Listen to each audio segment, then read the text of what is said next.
Fait que la personne qui veut donner le feedback, t'arrives, puis la première chose que tu demandes, c'est « Hey, j'ai du feedback pour toi. Est-ce que c'est un bon moment? » Ça se peut que la personne dise « Non. » Et ça, c'est correct. On se reparle demain, OK? On se reparle demain, c'est pas ma journée, ça va. Ça veut pas dire que t'es dans du fixe, pas tout. C'est pas ça. Donc, premièrement, c'est valider le moment avec la personne, qu'on est dans le bon état d'esprit pour le recevoir.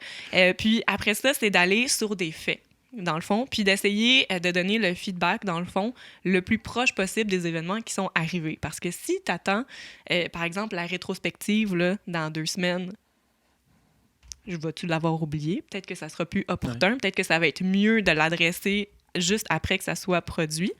C'est un fait que Mathieu me dit que tu étais poche dans cette affaire-là. Hey. C'est pas Puis déjà, par indirection, là, ça commence. Ça, c'est pas du feedback, c'est du commérage. Ouais, c'est ça. Il y a un petit peu de jugement là-dedans. Il y a un petit peu de jugement. Et d'interprétation. T'étais-tu là? Puis... Ouais, fait que c'est ça. Fait que dans le fond, la personne qui va venir donner ce feedback-là, de vraiment parler avec des faits.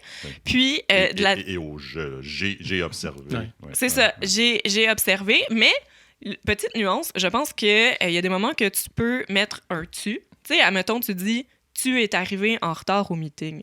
C'est correct, c'est un fait. Fait que, tu sais, je sais, des fois, on dit le tu, puis on parle au je, mais quand c'est basé sur un fait, je pense que le tu est correct.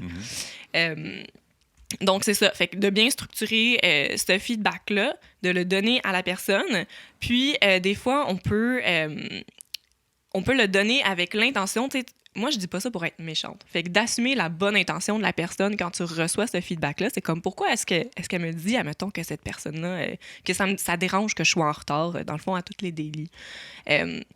Ben, ça dérange pourquoi? Pour l'équipe, admettons, qui peut être aussi performante, même pour moi, qui a de l'air moins professionnel auprès de mes coéquipiers. Fait que moi, je peux prendre ça en apprentissage pour justement rectifier ma posture auprès de tout le monde. Fait que juste assumer la bonne intention que, hey, je fais ça pour toi, pour que tu te développes et que tu deviennes une meilleure personne. Donc, la façon qu'on formule le feedback, la façon qu'on crée l'environnement, qu'il y ait un environnement, une bulle de sécurité autour de toi et l'individu. On augmente les chances que la personne qui reçoit le feedback soit dans un état d'esprit de growth versus de résistance.